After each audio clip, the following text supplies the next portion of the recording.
Welcome to episode 18 of Ethnocynology. I'm your host, David Ian Howe, and this is Ethnocynology with David Ian Howe. I mess it up every time, but here I am. So this week, quick and easy, I just put out on my Instagram, if anybody has any questions for the podcast, I'll answer them because I do get quite a bit of questions. Some of them go on the Patreon.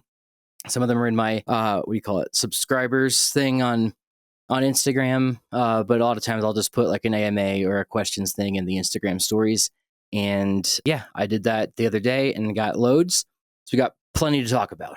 Let's start with the first one. Someone just says dogs as pack animals. And I would say most of my life, I thought pack animals meant like animals that live in packs, like dogs or like herds, like cows and stuff. I don't know why I thought that, but a pack animal meaning an animal that packs things, like that carries packs. So like a horse or a llama.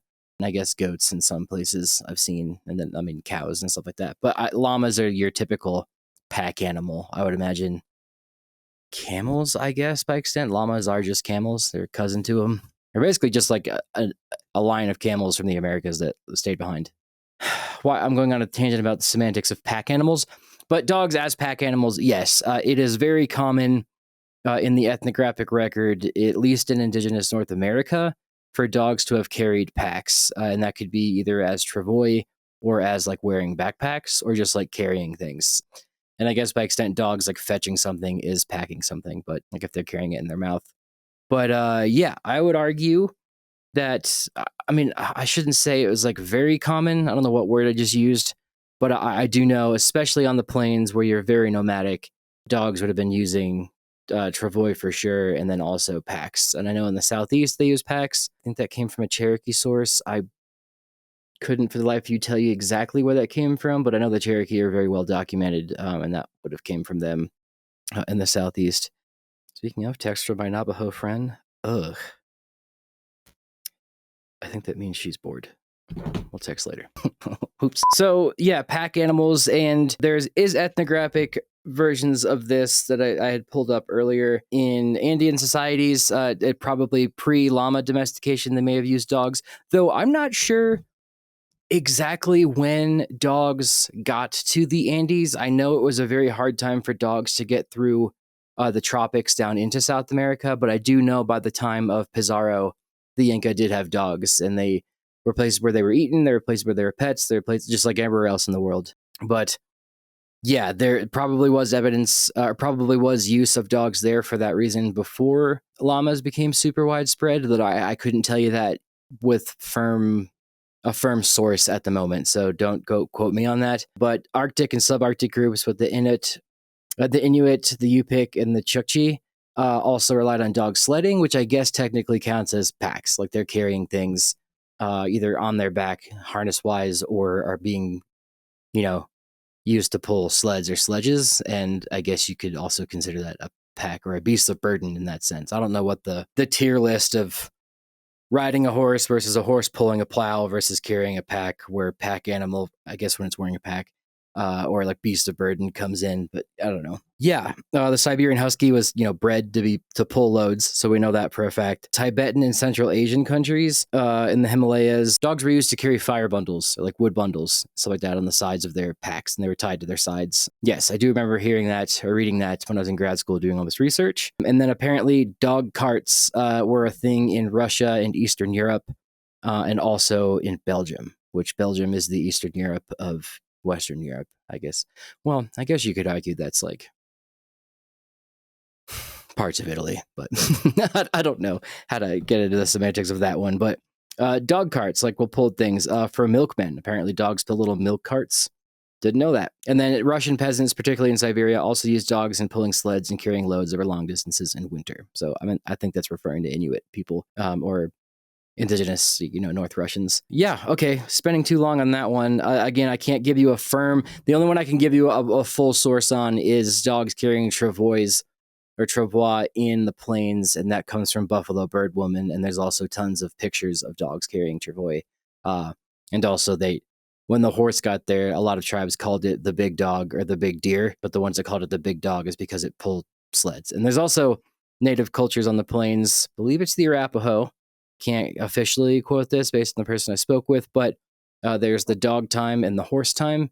and that was like, basically contact and post-contact, pre-contact and post-contact, dog time and horse time, because the horse was introduced. There's also the whole thing about whether horses were indigenous to the Americas or not, and there's 2 authors that have written books now saying that, according to oral evidence and oral tradition, that horses have been in the Americas the whole time, and they weren't just brought by the Spanish. But I also, no offense to them, I chalk that up as I haven't seen any evidence of that in any facility, museum, or hole that I've dug in the country, and any database that I've seen of animal remains across the continent. And I would also chalk that up with pseudoscience. It doesn't mean that they're wrong. I can't prove that an oral history is wrong or right, but it seems to me that the evidence points to that's not the case, unless there was some weird holdout of horses in the middle of Idaho, according to this person. I don't know, but I can't, argue against pseudoscientists popping up on Joe Rogan talking about some things, and then also, say, well, she has a point to that. I think the science doesn't say that. Sorry, went on a tangent there. More ancient and rare breeds, even if extinct. My favorite rare breed, I guess, is the Xoloitzcuintli, and it's not even that like rare. I guess it's popularized with cocoa, and it's pretty common. Not too common in Mexico, but like obviously in Mexico more than in France, it's more common to see. But it's from Mexico. But yeah, the Xoloitzcuintli was bred. I think I've seen multiple different versions of this, but bred for food, and then also bred for sacrificial purposes. But then they were also used as pets. So it just kind of seems like in any culture, dogs are used for all sorts of things. Go figure, because they're a technology. And yeah, the Xoloitzcuintli, I can't remember the exact origin story of it, but I do know Xolotl is the Aztec dog god, and he was Quetzalcoatl's brother. And it's an interesting story. All the gods got together and were like, hey, the sun, Huitzilopochtli is the sun god. And they tried to activate him, or like, turn on the sun. And it required like a sacrifice to turn it on, or to get it, working. And they all just kind of looked around and they were like, hey, Xolotl, you should do it. And he was like, no. And then he hid plains, and he hid in the water and the swamps. And when he hid in the water, he turned into not nematode. What's the word? A salamander. And that's why those salamanders are called axolotls. They're axolots is what they're called. But yeah, that's because he took the form of that salamander to hide from his brother, Quetzalcoatl. I think it was, I'm misquoting the indigenous mythology here, but basically, yeah, they found him, yeeted him into the sun, and he had to sacrifice himself I think he hid, and somebody else volunteered to do it. I could be mistaken. There's a very trippy animated video. He must offer all the lords to the 5th son. He must sacrifice all the lords. Oh, brothers, I don't want to die. Xolotl is running into the cornfield. The spirit of the wind sees him. Xolotl is leaping into a maguey plant. The wind spirit uncovers him. I don't want to die! Don't kill me! Xolotl is hiding in the shape of a mud puppy. The wind spirit will find him.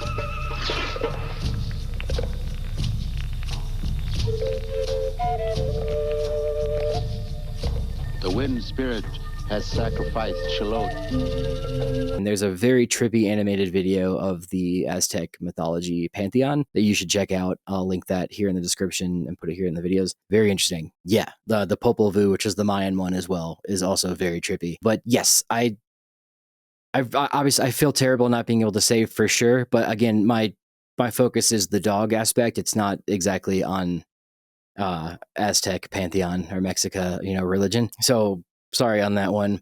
More ancient and rare breeds, though. There's like an archaic Shiba Inu in Japan that was there with the Ainu, or the Hamon in the Hamon period, and the Ainu did use it for a long time. I can't remember what it's called, but Inu in Japanese is dog, which is like Shiba Inu, means she's like the Shiba dog. And then what is it? There's another really cool breed. The Greenland dog is cool. That's an indigenous breed, which I'll get to that question later. And then, yeah, the Basenji. I've only met one Basenji in my life. They're adorable. And they don't bark. And also the dog that I knew that was a Basenji had to wear like a bonnet in the field because she was allergic to the sun. Like, I think that was a rare thing she had. I don't know if that was a Vicenji thing, but just a cute little dog. Name was Koya. I can't, off the top of my head, think of any other like super cool rare breeds. Let's see. Any challenges when distinguishing the symbolic roles and utilitarian roles of dogs in your research? I mean, yeah, it's kind of the same with a human burial and a dog burial. It's like, was this, especially with, you could argue this with, I guess that's a good parallel, Neanderthals and dogs. A lot of Neanderthal burials, like it's argued, are they intentional, like burials with the thought of afterlife and, you know, symbolic ritual burial or not? Or was it just you had to bury grandma so hyenas didn't eat her, you know, or she didn't stink up the cave? I don't know. Evidence seems to point to they did have some kind of culture, though I know my professor, Dr. Kelly, is like a pretty staunch opponent of that. I think he has changed his mind in recent years based on some evidence, but his argument being there's not enough like evidence for ritual Neanderthal burial in the way that we would define a modern Homo sapiens sapien ritual burial, if that makes sense. Like it would be interpretation more so than just like, okay, this is clearly symbolic. Like they buried it with points and ochre and things like that. So with dogs, on occasion, you do find them very well buried. And if they're in a flexed burial, especially in indigenous culture and in Native America, you do find flexed dog burials quite often. And I would say that is, you know, intentional ritual, whatever you want to call it. Like an intentional burial is what I would call that, with religion and circumstance behind it. The really old ones in the old world, like the 14,000-year-old dog at Bon Overcastle that's buried with two people. I can't remember the paper. It's been a decade since I read it. I'll have to read it again. Whether it was like they were super laid there intentionally or they were just kind of all buried like in, you know, sloppily together. I don't recall. But then people argue that wasn't a dog. It was a wolf. But either way, it was buried with people. So that's like either a lupine animal is buried with a human, you know? I do remember at a site I worked at for my field school in Nashville on the Cumberland River, there were dog bones all over the place. In a midden, but there were also human bones there too. And they just kind of tossed them in the midden. So whether that was ritual or not, I don't know.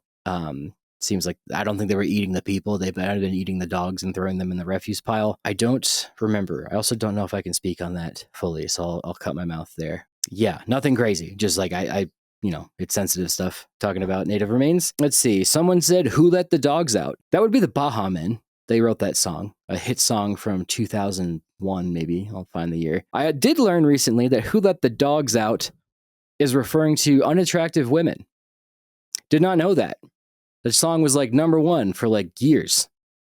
And then they go, ho, ho, ho. It's kind of weird in hindsight. 2000s were a different time. Use of canids in war, where some war when an army with dogs won over other without.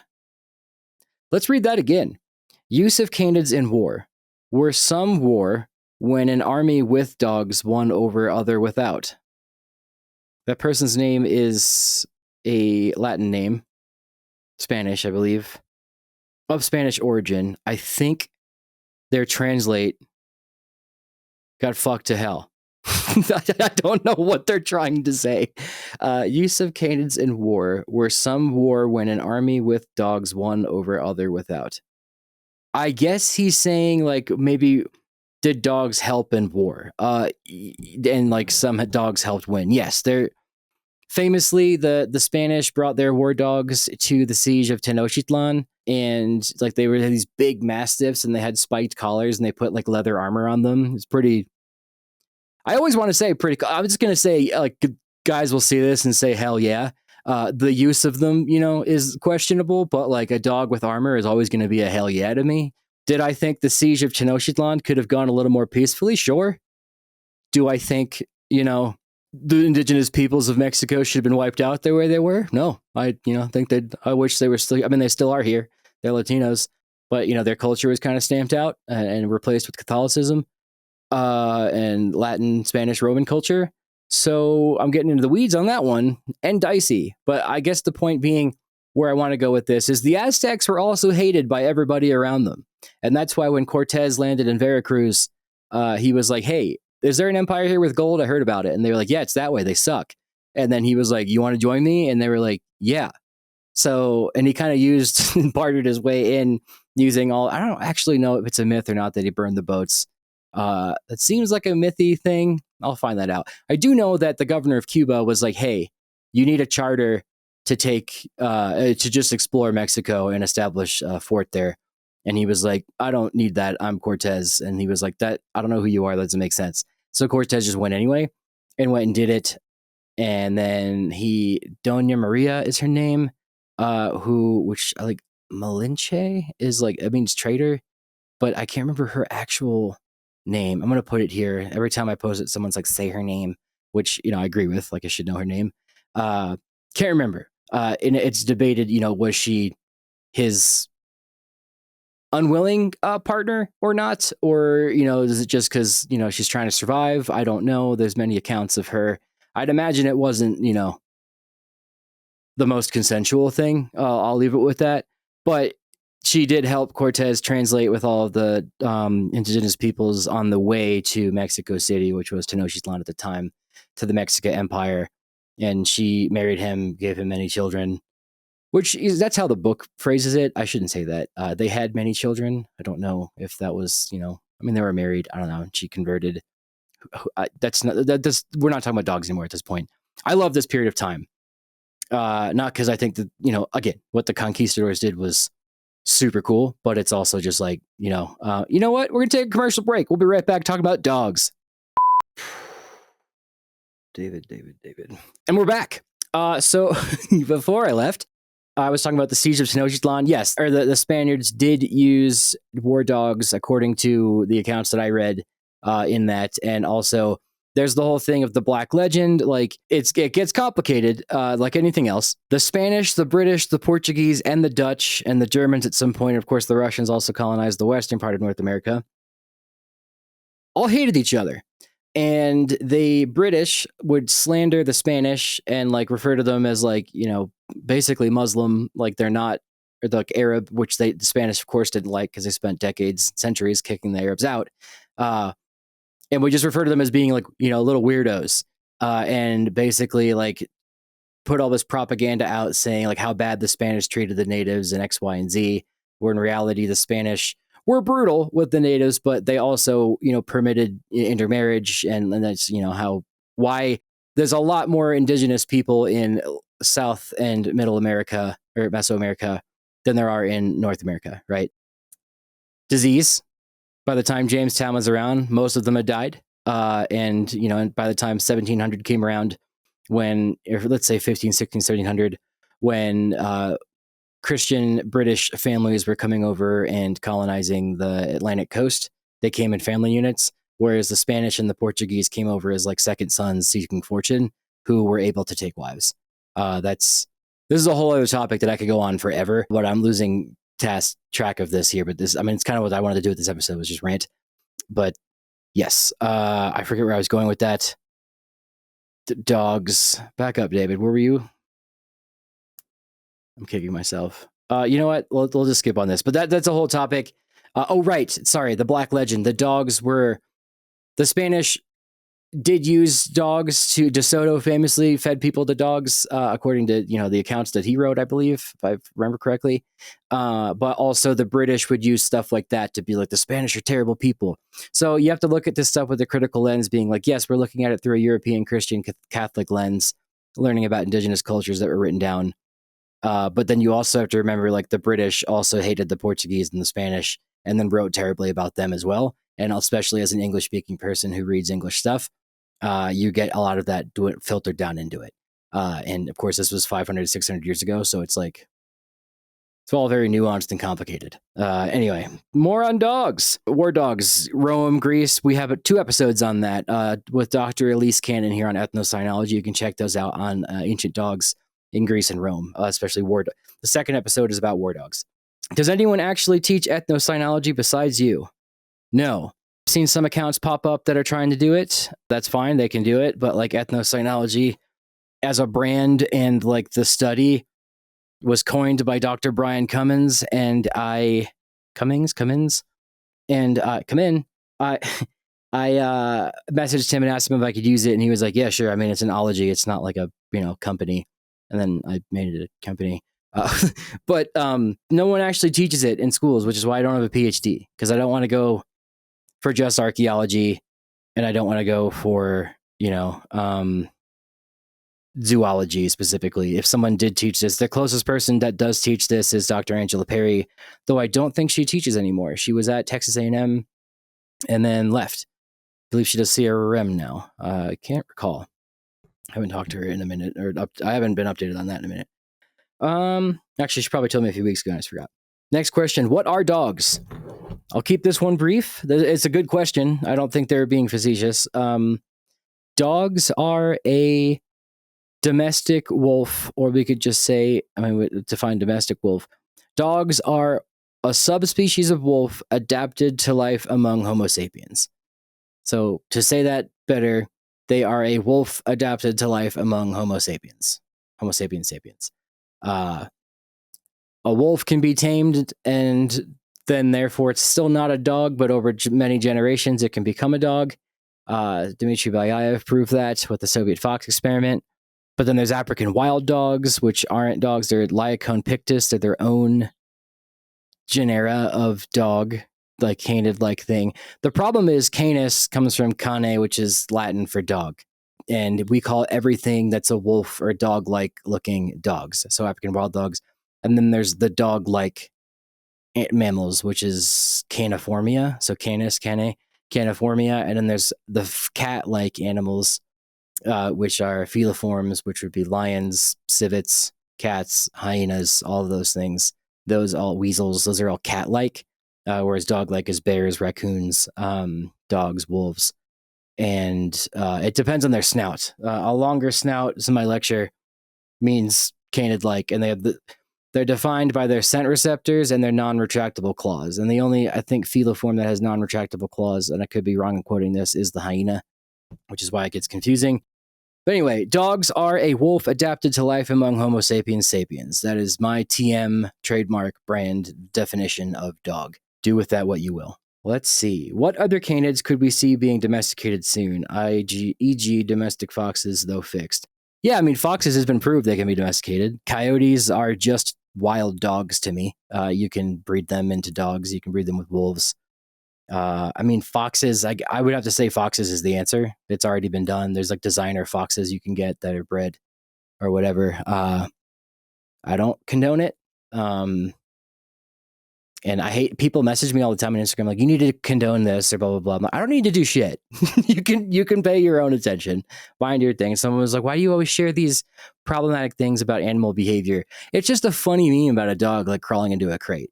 Like, yeah, some people don't like crate training. That's fine. I'm going to go on a rant here. But like, just laugh. It's funny. If someone's like hitting a dog, yeah, yell at me. I wouldn't post that. But if I accidentally do tell me. But crate training, prong collar, choke collar, like all that stuff. Like everyone has their own interpretation of it. Again, I'm not a dog behaviorist. I'm not a vet. Not my thing. If it's funny, I'm going to share it. I mean, a dog being choked. But like a dog... I shared something the other day of like dogs in a kennel, all like, horsing around, and like this big dog in charge came in, which was like a scruffy looking dog from like Island of Dogs, that Wes Anderson movie. Just like a mutt came in with like a big mustache and just like owned the place and even scared the shit out of a shepherd. And somebody was like, you really shouldn't share this. This is problematic. And like, such a big following, blah, blah, blah. I don't like, yeah, I could be more responsible with everything that I do. I'm sorry. So, sorry, that was a rant here, but that was the answer to domestic foxes. Sorry. Historical medical care for dogs. Not sure if you've covered that. Not a vet. I'm not going to go into it, but great question. I will say I did eat the farmer's dog every day for 30 days, and I have 6-pack abs. You can use code Ethnocynology, code Ethno, with the farmer's dog for that. That is a joke. I lost 40 pounds. I'm just kidding. Has there been studies on cultures who ate dogs and kept them as pets, e.g. Mesoamerica? So the person already answered their question. Yes. Dogs were eaten by every culture, it seems, until, like 1980. And still today in some. Like the ritual mass culling of dogs in China obviously is an issue, and I try not to touch this. especially when I was on TikTok, because I didn't want to step on the CCP's toes, get them mad at me. And also, it's just going to get flagged, and it's just the whole thing. But like, if a dog in indigenous society, there are ceremonies where they eat puppy, but that's done out of respect for the dog's sacrifice for humanity. It's like its own thing. And my friend that was an anthropologist that went and did that said that it was very stringy, and they like had joked like we should have ate that one, but like they all were joking about it, but in the sense that they like understood the gravity of like, we're eating a puppy. This is a ritual thing that we've done for centuries. We let this like dude in and help to do it with us. Yeah. So they were joking that like, the dog, it was a little stringy, and they wish they had eaten the other one. Dogs just, people ate dogs in the Middle Ages. They ate dogs in Rome and Greece. You can see evidence of it. China, Japan, Korea, Africa, America, North America, South America. Dogs are just consumed. And in places where, you don't have food, that's the number one thing about dogs. They are an emergency food source. And that happened in Polynesia for sure. And I think I talked about this last week. Maybe they were asking me about that. Maybe your thing, but cat domestic. Maybe not your. Oh, right. Sorry. Cook. I think I said this on the Ancient Anthologies episode, or the Stories from the Stone Age episode. I can't remember what I named it. But yes, Cook went to Polynesia, and every island he showed up on, they kept offering him dog, and he was like, no. And then eventually he was like, this is quite good, because it was out of respect. They were like, please eat this dog. Very common thing. But remember, pigs and chickens were more precious to them as food, and dogs weren't. So they were able to eat dogs ceremonially in that sense. And there probably was too many dogs around eating scraps, killing the other animals or something like that. I had to look into that, but I bet there was a ritual reason behind, or a cultural reason behind, why dogs were eaten the way they were in Polynesia.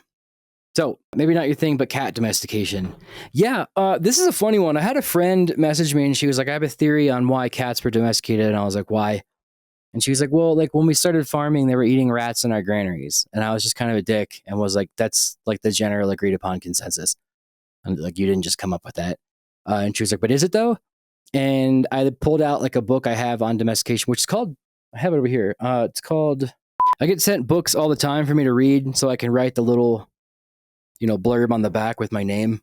Full disclosure, one of them I read, but I sent the wrong one in. So on the back of the book, it's the wrong one. But it was about domestication, so it wasn't wrong. But this one was called Tamed, and they just sent me this book to read. Haven't read through the full thing yet, but Tamed, From Wild to Domesticated, the 10 Animals and Plants That Changed Human History. And you'll notice on the cover here, for the viewers, but for the listeners, there is wheat, there's barley, there's rye, corn, millet, I believe, is on there. I can't identify vector graphics of plants, but I can tell the animals are ox and cows, horses, chickens, which would be jungle fowl, humans, and dogs. There's no cats on the cover. And then if you open up the book, the first one is dogs. The whole chapter, though, the whole lineup of the book, where's the picture? So sorry, it was dogs, wheat, cattle, corn, potatoes, that's a potato? Chickens, rice, horses, apples, and humans. Apples come from Asia. I learned that the other day. I thought they were like a medieval Europe thing. Further reading on page 371. No cats. And I looked into some other books, and cats are like never mentioned. And it's argued, are cats domesticated or not?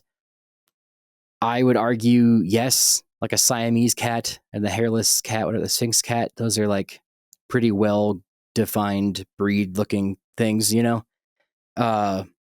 I would imagine cats are domesticated. And I did, in my lecture, I joked and said cats aren't domesticated, they're a wild animal. And then this guy from the New York Times emailed me, and he was like, hey, David, I love your lecture, but like just want to say, and I think he was like being funny, but was just like, I have written several articles with researchers on why cats are domesticated, and like sent me receipts.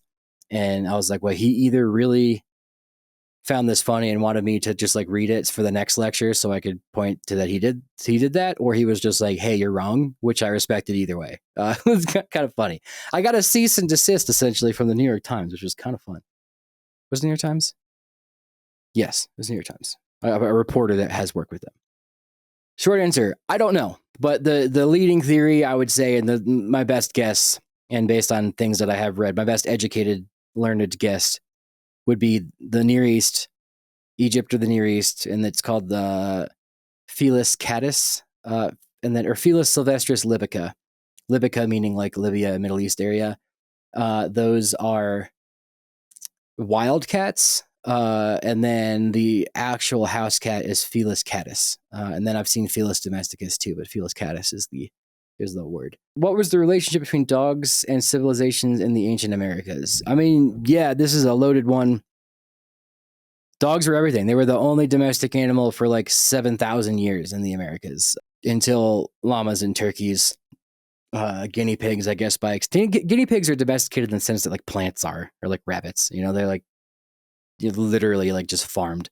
But like a domestic beast of burden animal would be the llama and the dog, or all we have or all they had in the Americas. And then the turkey was obviously for food, Muscovy ducks as well, and alpacas, obviously. But I mean, the camel-like animals from South American highlands were domesticated. But yeah, the dog was eaten. It was used to pull things. It was used for ritual purposes, used for hunting, mostly used as guardians, used for guarding. And we're just everything in the Americas. And that was my whole thing in grad school, was reading all about this as much as I could. And there's the Handbook of the American Indian, which is like an old book. I mean, old in the sense that it's like not PC in many ways, but like it's just a full, very well documented breadth of knowledge. And each one's a different volume. And it's like the plains, the woodlands, the South, and the Great Basin. They're awesome. I've seen some at like estate sales, and I've seen some at like old vintage bookstores. Nab those if you can find them. That's the Handbook of the American Indian. I'll put that here.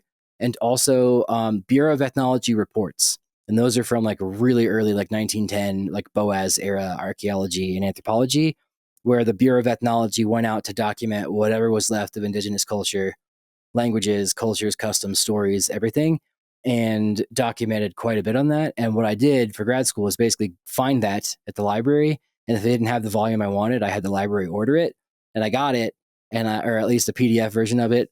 And then multiple times I had to pick up the physical copy and just Control F for dogs, dog, canid, foxes, coyotes, and just found everything I could. I would love to just sit with every one of those books again and find every instance, and just, that's kind of what you do in grad school. And for your dissertation, basically anything you read, you stick it into Zotero or EasyBib or whatever they use now. Zotero is what I used.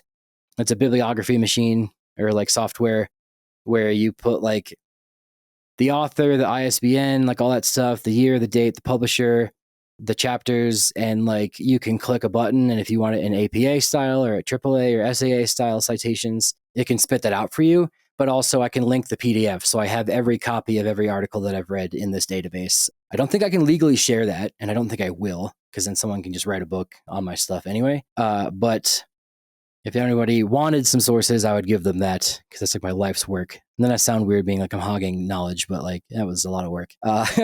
So yes, that's what I would do. Would be my advice. And with that, let's take another quick commercial break. The next question is, did your tattoo hurt? I assume they're referring to my most recent tattoo, because I have a story highlight on that, which is this guy here for the viewers. It is, let me get out of the way. I got a nasty spider bite on my arm last night. I should probably get that looked at. My God. My God, that's huge. Okay, sorry. Yeah, this was a I'll get this out of the way. Stick and poke tattoo. Wait, I gotta talk into this for the people listening. Stick and poke tattoo. I can't do this. I got. It's the wrong arm and my mic's in the way. Sorry, Rachel. There we go. Now we got it cooking. This was stick and poke. Mostly done with a metal poke, but then he also, and I have here on screen, used a bone needle that Aaron Dieterwolf himself sharpened. Doesn't matter. Piece of a tibia. And this is stone. This is flint, like literal flint from one of the French caves where Danny Riday lives, the guy who did my totemic tattoo on Instagram. I'll put that here. Look up Danny Riday, Ridday, totemic tattoo. And yeah, this was all stick and poke. It's a memorial for Strider. I was going to put his ashes in it, but I was kind of worried. I have a lot of health issues, and I was like, the last thing I need is an open wound with dirt in it that is ashes of a dead dog that had plastic burned with him too. So let's not. And then also, as I was wondering that, as I left the house, I forgot to bring the ashes. So it was just an easy answer. No, let's not put them in. But if I get it touched up, I'll throw some Strider's ashes in it, which their Strider's ashes are. I'm just kidding. Not right here. This is an urn that he's not in. Also, fun fact, thank you for everyone who donated to Strider's Memorial. I used that money to put some away for the display, but also used some of it to buy the urn from Egypt of Anubis to put him in. They sent me the wrong one. And then they're like, it's too expensive to send it back, so just keep it. Here's a refund. So I might buy the other one, the one I wanted, or have someone custom. If anybody can custom make, this is stone from Egypt. If anybody can custom make a big urn that can fit my large German Shepherd's ashes in it, please let me know. Even if it was ceramic, that'd be cool. But I liked it because it was from Egypt. This is pretty cool. It looks like How to Train Your Dragon. Anyway, I don't love it, but it's what they sent me. Yes, his ashes were going to go in it. But yes, it. I think I talked about this in the Nashville episode, which was audio only, by the way. Some of these will be audio only. And that is episode, I want to say 10 and 11 or 11 and 12. I want to say 11 and 12, where he did it. And it was like it was the least painful tattoo I ever had. Though what did hurt was the bone needle, because it's, bigger than the metal needle and like bigger than a regular tattooing needle. And like this hurt, and I could hear like my skin, because it's like poking into your skin and pulling, and then like every time it came off, and I could hear that in my head, which was freaky. But like, and that kind of hurt because it was like a big hole, but the way it looks is incredible. And that guy is literally, he was like, I don't know like what I am. And I was like, dude, you're like an artist. Like if there's everyone, it's like, I'm an artist. And like, I've said that too, but like this guy, I'm like, dude, you are a literal artist. And like, he's really good at it. So yeah, that's that tattoo. And I'll put that close to the camera here. This was the bone needle, the bone poke they used for my arm. Super cool. Could we have dogs that live to 50 years old if we bred them better since the beginning? That's a question I can't even begin to even claim to know an answer to. Yes. Let's go with no. Let's go with no. I don't know. Great question. I just don't want to spend time on it because I'd just be talking out my ass. Do there be bone arrowheads, and why are we still finding so many? Is it 'cause Wyoming? I love arrowheads, and I know folks good at finding them. I'm not, but I find them interesting. Also, you only have so many characters on these little Instagram story question things, so I'm sure that was probably a much more grammatically correct sentence. He's just spitting it. Well done, cleverly putting everything in there. Do there be bone arrowheads, and why are we still finding so many? Is it 'cause Wyoming? I love arrowheads, and I know folks good at finding them. I'm not, but I find them interesting. Yeah, man, I mean, that's why I came to Wyoming. Wyoming's like the Jurassic Park of archaeology. Like, it has every era from Paleo-Indian to cowboys to like World War II sites now, because there's a base. They trained out here at Vita Vu, I believe for, I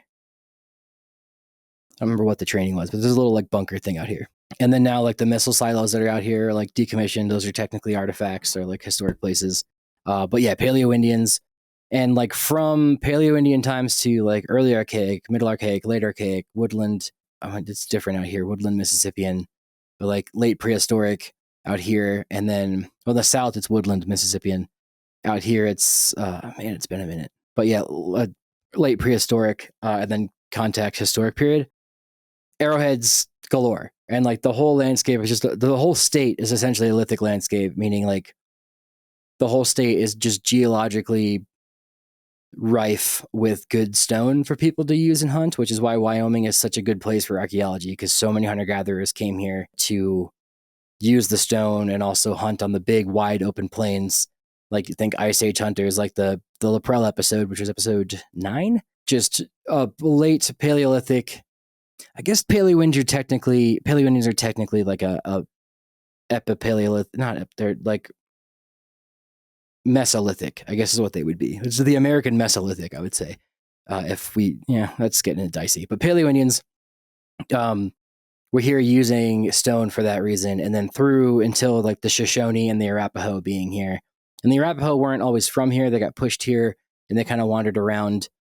The Shoshone also everyone got pushed around once Europeans got here. And like, it's kind of, I mean, it's sad, but like people got pushed from like Minnesota and like Iowa way out to the plains before like even the Spanish or the French got out here and started establishing bases.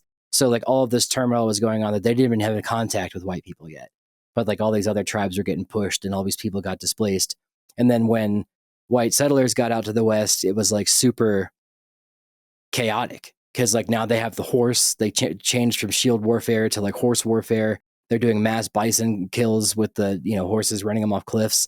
Horses fundamentally changed everything. Disease killed a lot of stuff. Corn was also brought in like relatively recently before that by like 500 years. Just a time of turmoil. And then on top of that, throw smallpox, guns, and white people on top of it. And again, not just because of the color of skin, but just like everything that brought with it. The onslaught of Western civilization being pushed onto the plains. And there's, many, many films and TV shows and movies about the West and how crazy it was at this time. The Revenant being one of them. Just wild. All that said, until from 13,000 years ago, however old La Prella is the oldest site in Wyoming. I believe it's 1311. 11,300 or 13,300. Don't quote me. More than 10,000 years old. Through every era, every culture until then was using some kind of either spearhead, atlatl head, knife handle, or knife blade, or arrowhead until trade points came in, and they would use wagon straps and like the metal like band that goes around barrels. I don't know what that's called. A barrel strap. There's probably a coopering word for that, but they would use that, make trade point, like metal points out of that. And then also spoons. They would like trade spoons because they could cold hammer those and then sharpen them into arrowheads. Yeah. So to answer your question, Wyoming is just full of arrowheads. And yes, cause Wyoming, I think was the question, is it because Wyoming's so arid and the ground's so hard and not acidic in many places that everything just stays on the surface where it was. And places like La Prelle, it's buried under meters and meters of sediment because it's off of a river. But in other places like BLM land that I surveyed up in like Riverton, just like on the res, there's just so much of a lithic landscape just still there that it was untouched since, 7,000 years ago when someone left that point there. It's crazy. Reason some wolves are black is the next question. The answer to that is that comes from inbreeding or interbreeding with domestic dogs. There's no wild black wolves. Those are all have breeding with dogs or some kind of coyote dog hybrid. It comes from domestic dogs, which I learned on Meat Eater when I did that interview with them. I'll link that here, but that was Bear Grease. I think it was like episode 4. Might have been episode 9. It was like the first 10. I did an interview with Clay Newcomb of Meat Eater, which was awesome. Do a deep dive on Indigenous Australians' relationship with dingoes. That's a whole video, man. And that's another thing that like I'm going to step on toes by giving my official scientific opinions versus, how would I say this politically? We live in an era of science is just like an opinion. Like someone's like, no, I don't believe that. Here's what I think. And some of them are in government positions. Some of them have giant podcasts. Some of them are people that I know. I can't live in a world where like, I'm living in it. I don't want to be like that dramatic, but like, if we want to live in that world and I have to call that out, I also can't just bend to vibes. Like Indigenous people in Australia would be like, well, the dingo's been here since forever, according to our stories. And I'm like, that's fine. Like you can believe that. We have a story in Rome where like, people suckled off of a wolf and became the emperors. Like, or they founded Rome. They didn't become the emperors of Rome. I don't know if that's true. Doesn't seem to be true to me. I haven't seen scientific evidence of human babies suckling off of, a wolf mother's teat. That's getting into the weeds, but also I have seen scientific evidence of the dingo arriving in Australia with people when they arrived there after dogs were domesticated around 10,000 years ago, and they were brought down into Australia about that time, and the oldest dingo remains being about 4,000 years old. Now, if your vibes, I should say this. If your ancestral teachings tell you that they've been there forever, I can't argue that because I wasn't there. I can't say yes or no. You're right on that. However, I can tell you that overwhelming scientific evidence, much like the horse in the Americas, does say that that's not correct. That's not to say that you're wrong, just to saying that the science doesn't line up with that, if that makes sense. I guess there's a difference between incorrect and wrong. I don't know. See, now I'm pandering. Like, I don't want to be mean, but like, I can't fight science denial in some ways and then fight it and not fight it that way because, if that makes sense. And like, it's a weird place to be in. And I'm trying to be as genuine and generous as I can with that. But I would love to get like an Aboriginal Australian person that knows dingoes well to talk about it, which might actually be in the works. In the next few weeks, I might be going to Australia. I don't know that yet. I'll find out. Anyway, sorry if that was offensive to some people, but like, prove me wrong, I guess. Prove the multitudes of scientific volumes wrong. Reasons are do dogs talk to other dog-like animals the same as they talk to other dogs? That's a good question. I actually don't know. And that falls into dog behavior and behavior stuff. I'm not a zoologist. I don't know that. I know more of like how humans interact with wolves on a landscape and how interact with dogs. That's a good question. I don't know. I do know like you can just like there's body language and stuff. Dogs interact with other dogs differently. Like when they do that weird, like almost gonna bite each other dance when they meet a new dog and their tails wag and they sniff each other's butts. Like that's communication. That's talking. They don't necessarily sniff your butt the same way, though they do. Yeah. I don't know. Someone also pointed out to me recently, like dogs, this is a few years ago, not recently, why they always gun for your crotch. And like, I have synesthesia, which means like some of my like senses kind of like blend together sometimes. Like if I hear the name of a color, I'll like taste shit. If somebody says like orange, like obviously you're going to taste orange. Hang on. Because it's the same word in English. But yeah, like I have weird, some of your wires get crossed or whatever. And like smells have like textures and like nouns too. I'm not going to go into it. It's weird.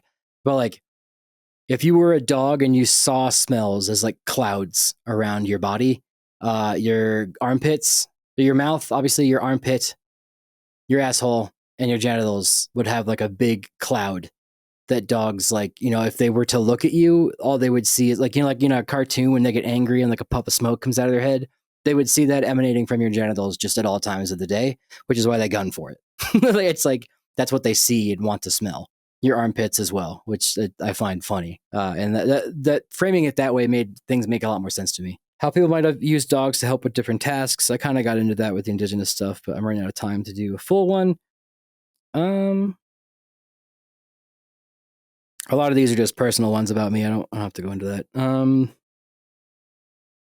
You know what? We'll end it there. I hope I got to everybody's question. I hope so. If I offered this the other day, if you have questions, put them in on this YouTube video or this Spotify audio, put in the comments, what questions do you have that I could answer in another video like this? Maybe every 5 episodes, I'll do one like this because I enjoyed this. I like ranting. But if you want to submit a video question or like an audio question for me to play on the episode, you can join my Patreon, which is patreon.com/DavidIanHowe. And I'd be happy to do that. I know every other Patreon does that. But there's a reason they do it. So, and then also I could start each episode off with one of those or end the episode with questions like that, which I do love these. So please, do that. And I not that I want your $5 on Patreon to do it, but also if it goes to Patreon, that will remind me to do it. Cause I do get literal thousands of comments a day that I have to go through, not on YouTube, but like on Instagram, TikTok. It becomes overwhelming. I won't see it. But if you pay the $5, I'll get an email being like, hey, this person has a question, and I'll get to it. So I'll fix my Patreon up too. But please be sure to rate and review the podcast. You can listen on Apple, Spotify, Stitcher, TuneIn, iHeartRadio, and anywhere you can find your podcast. You can find it here on YouTube. If you're watching YouTube, please hit the like button. That's YouTube's new thing. Likes used to not be a huge thing. But smash that like button. Now it's a big metric. So please hit the like button on every video you see of mine. If you're not subscribed, please subscribe. And if you have people that you think might find this interesting, please share it. I just went to the field yesterday with Dr. Shield Chief Gover in his field school with Dr. Mackenzie Corey. It's KU and Washington State University had a joint field school. And I sat down with some of the students and they were like, oh my God, I know you. I follow you. And this one lady didn't know who I was. And she sat down with me and was just like, oh my God, you're the dog guy. I listened to your podcast. And I was like, yeah, thanks. You're the first person that's told me that wasn't my mom. So yeah, kind of fun. So I do appreciate you guys listening.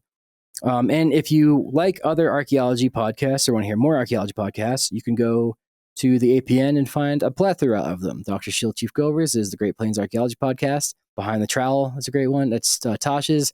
And there's And My Trowel, I think, is the other one. T-Ray Time Travel. Ancient, what is it? ADHD? Ancient ADHD? Something like that? ADHD Archaeology? ADHD BC. There you go. That's a new one. And then the Archaeology Show, which is run by my producers, Rachel and Chris. You can watch that or listen to that. Sorry. And what was the last thing I was going to say? Right. I'm wearing my hoodie. I don't have cutoff hoodies like this. It's just hot in here because I had to turn the fan off to record this. So it didn't interrupt the sound, and it's hot. So I have the tank top on. But yeah, you can get this on my website, davidianhowe.com/store. And I might start making like different things that aren't just my logo. And I'll do that. But yeah, davidianhowe.com/store. And if you're listening, there is a summer sale going on right now. So if you use InstaFriends, get, I think, 10% off. All right, there you go. All right, thank you.